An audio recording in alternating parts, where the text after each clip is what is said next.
Hello दोस्तों, स्वागत है आपका इस नई वीडियो में। इसमें हम बात करने जाएंगे टीसीपी हेडर की।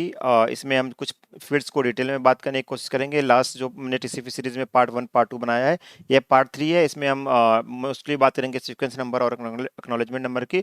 बट एक ओवरव्यू देख लेते हैं सोर्स पोर्ट और डेस्टिनेशन पोर्ट का। इन पर मैंने ऑलरेडी वीडियो बना रखी है, आप आई बटन पे क्लिक करके देख सकते हो। बट एक ओवरव्यू मैं फिर भी दे देता हूँ इस वीडियो में। तो जो दोस्तों सीक्वेंस सोर्स पोर्ट होता है, बेसिकली जितना भी टीसीपी कनेक्शन होता है, टीसीपी कनेक्शन जितना भी होता है उसका एक यूनिक सोर्स पोर्ट होता है, ये जानने के लिए कि ये जो कनेक्शन इनिशिएट हुआ है ये कौन सी रिक्वेस्ट है। अगर फॉर एग्जांपल मान लीजिए कि आप एक कोई डेस्टिनेशन सर्वर है, मान लीजिए फेसबुक डॉट कॉम, ठीक है। अब आपने क्या किया, अपने जो क्लाइंट है, क्लाइंट साइट पे आपने अपने पीसी में फेसबुक के 2 टैब ओपन किए या 3 टैब मान लीजिए आपने ओपन किए। जो आपके ब्राउज़र में टैब होते हैं, मान लीजिए आपने 3 टैब ओपन किए हैं फेसबुक के, ठीक है। अब तीनों पे आप फेसबुक रन कर सकते हो, सेम चीज़ रन करो, डिफरेंट चीज़ रन करो। बट तीनों के अलग सेशंस होते हैं, टीसीपी सेशंस तीनों के अलग होते हैं। तो और डेस्टिनेशन इस केस में हो सकता है 443 हो, क्योंकि नॉर्मली ये एक एसएसएल कनेक्शन होगा, सिक्योर कनेक्शन होगा, तो ये 443 होता है। तो डेस्टिनेशन पोर्ट हमारा जो होता है, जो सर्वर साइड पे हम किस सर्विस को एक्सेस कर रहे हैं, वो एक डेस्टिनेशन पोर्ट हो जाता है। तो मान लीजिए डेस्टिनेशन पोर्ट हमारा 443 है। In most of the cases जब आप एचटीटीपी या एचटीटीपीएस एक्सेस करोगे तो ये 80 या 443 होता है। बट जो सोर्स पोर्ट होता है वो एक रैंडम नंबर होता है, 16 बिट का। 16 बिट का ये रैंडम नंबर होगा, कुछ भी। और हर एक कनेक्शन का ये यूनिक नंबर होगा। जब तक ये कनेक्शन चलेगा तब तक और ये एक पर्टिकुलर सोर्स को पोर्ट जो है ऑक्युपाइड रहेगा, और जैसे ही वो कनेक्शन टर्मिनेट हो जाएगा तो वो सोर्स पोर्ट अवेलेबल हो जाएगा, और फिर नेक्स्ट टाइम पे वो सोर्स पोर्ट मिल सकता है और नहीं भी, क्योंकि रैंडमली होता है। तो बहुत लो चांसेस है कि आप उसको दोबारा उसी दिन या कुछ समय में मिले। बट कभी ना कभी वो आपको सेम सोर्स पोर्ट मिल सकता है। तो यहाँ पे क्या होगा कि जब आप मान लीजिए आपने एक ही मशीन में facebook.com डेस्टिनेशन सेम है, पोर्ट नंबर डेस्टिनेशन का सेम है, बट आपने 3 टैब ओपन किया। तो जब आप डेटा रिफ्रेश कर ले, मान लीजिए आपने आप एक पेज पे कोई दूसरा पेज खोल रखा है आपने फेसबुक का, और एक एक टैब में कुछ और फेसबुक के अंदर ही खोल रखा है एक ही आईडी का, और एक पेज पे कुछ और। तो जो हमारे जो क्लाइंट मशीन है उसको कैसे पता चलेगा कि ये जो कनेक्शन आ रहा है facebook.com का, वो किस किस पे आ रहा है, मतलब आपने इस पे जो एक्सेस किया वो चीज़ इस वाले टैब पे क्यों नहीं दिख रही। तो ये जो सोर्स पोर्ट होता है, इससे ये चीज़ आइडेंटिफाई होती है कि जो हम कनेक्शन यहाँ से इनिशिएट करते हैं तो उसका जो रिस्पांस आता है तो सेम सोर्स पोर्ट के लिए आता है।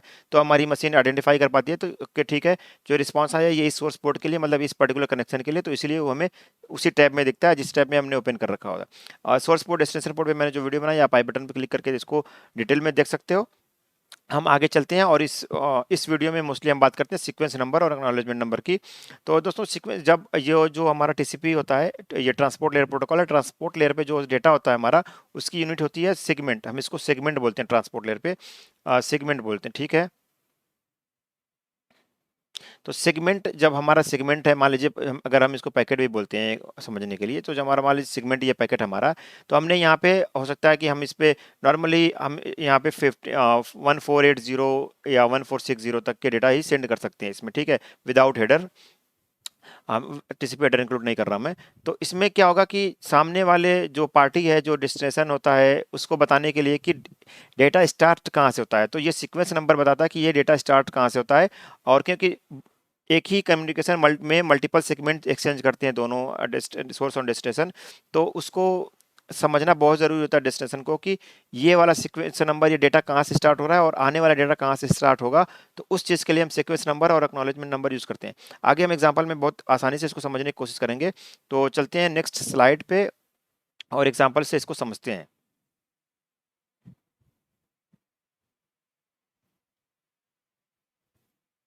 तो दोस्तों ये नेक्स्ट स्लाइड में आप देखोगे तो मैंने यहाँ पे कनेक्शन, यहाँ पे टीसीपी जो है एक्नॉलेजमेंट नंबर और सीक्वेंस नंबर का बना रखा है, दोनों हम एक साथ समझने की कोशिश करेंगे। तो जो सेगमेंट होता है हमारा, वो उसका सीक्वेंस नंबर रैंडम स्टार्ट होता है।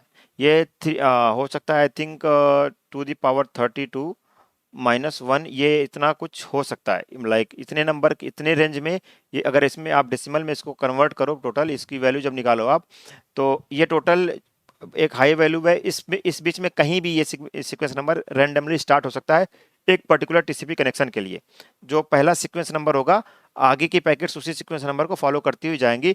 तो हमने एग्जांपल के लिए समझा यहाँ पे कि जो सीक्वेंस नंबर हमारा स्टार्ट हो रहा है वो 2000 से स्टार्ट हो रहा है। ये रैंडमली किसी भी नंबर से स्टार्ट हो सकता है, बट आसानी से समझने के लिए हमने इसको समझा कि जो हमारा पहला सेगमेंट होगा वो 2000 से स्टार्ट होगा, और हमारे एक सेगमेंट जो मैक्सिमम सेगमेंट साइज होगी वो 1000 की होगी। तो मतलब एक सेगमेंट में हम सिर्फ 1000 बाइट ही सेंड कर रहे हैं, क्योंकि यहाँ पे जो लिमिटेशन है वो एमएसएस की। आगने वाली वीडियो में जो हम ऑप्शंस की बात करेंगे या फ्लैग्स की बात करेंगे, उस सब टाइम पे हम एमएसएस वगैरह की डिटेल में बात करेंगे कि ये क्या है और कैसे कैलकुलेट होते हैं। बस समझ लीजिए कि एक सीक्वेंस नंबर जो एक सेगमेंट है उसकी साइज मैक्सिमम इस केस में 1000 बाइट हो सकती है, और जो हमारा पहला सेगमेंट है उसका सीक्वेंस नंबर 2000 से स्टार्ट हो रहा है। मतलब कि जब ये रिसीवर के पास रिसीव होगा तो रिसीवर 2000 से इसको आगे रीड करेगा, जो डेटा होगा ये 2000 से आगे रीड करेगा। और इसमें अगर 1000 डेटा है तो अगर 2000 से आगे रीड करेगा तो 2000 जो पहला यूनिट होगा, बाकी के तो इसमें से एक कम हो जाएगा 1000 में से। अगर 2000 से हम काउंट कर रहे हैं तो बाकी के बचे 999, तो उनको मिला के क्या हो जाएगा, आगे जो सेगमेंट टोटल जो सेगमेंट की लेंथ हो जाएगी वो टोटल हो जाएगी 2999। ये हमारी सेगमेंट की लेंथ हो जाएगी, ठीक है। और ये जो एक्नॉलेजमेंट नंबर होता है दोस्तों, इसको समझने की जरूरत है कि जो एक्नॉलेजमेंट नंबर होता है ये जो सेंडर होता है उसको बताना होता है कि I am expecting this number now. ये जो होता है सीक्वेंस नंबर एक्सपेक्टेशन होता है कि अब मैं ये सीक्वेंस नंबर, मतलब मुझे 2999 तक का डेटा मिल गया है, मुझे आगे इस सीक्वेंस नंबर को सेंड करो। ये नंबरिंग बहुत ज़रूरी है, क्योंकि उसी नंबर में फिर जो यहाँ पे डेटा अलग अलग सेगमेंट में होता है वापस रिसीवर के एंड पे ट्रांसपोर्ट लेयर पे वापस इसको जो टीसीपी होता है वो एक साथ मर्ज करता है ताकि डेटा को रीड किया जा सके।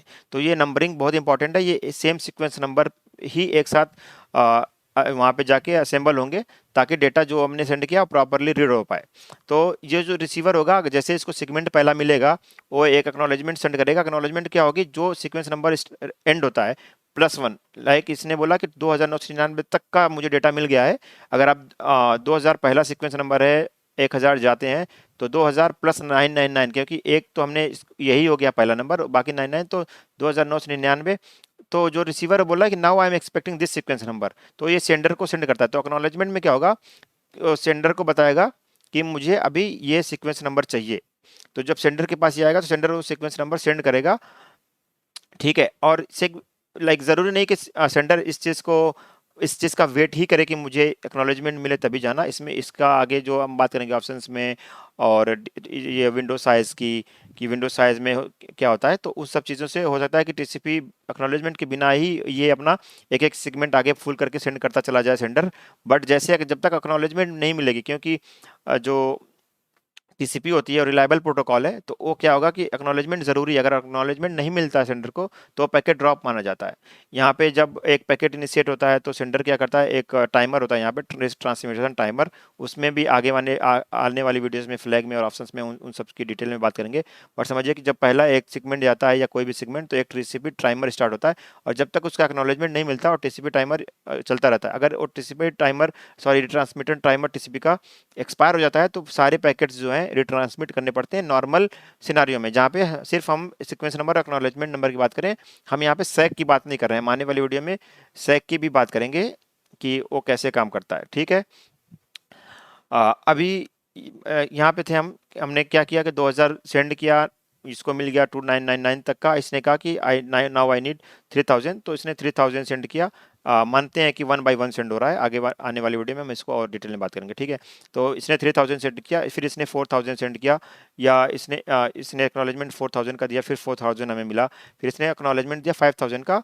इसने 5000 मान लीजिए सेंड किया, 4000 इसको मिल गया, ठीक है। इसने फिर एक्नॉलेज किया कि मुझे अब 5000 चाहिए, इसने 5000 सेंड किया, बट 5000 का पैकेट फॉर एग्जांपल ये लॉस्ट हो गया, कहीं इसका राउट डिफरेंट था या कुछ भी करके ये रास्ते में ही ड्रॉप हो गया, ये मशीन एंड पे ड्रॉप हो गया।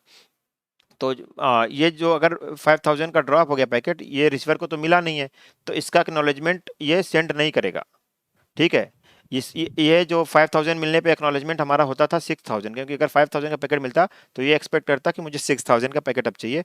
बट क्योंकि इसको नहीं मिला तो ये एक्नॉलेजमेंट 6000 का सेंड नहीं करेगा, बल्कि ये इट विल कीप सेंडिंग कि मुझे नेक्स्ट पैकेट 5000 चाहिए, क्योंकि लास्ट पैकेट इसको रिसीव नहीं हुई है।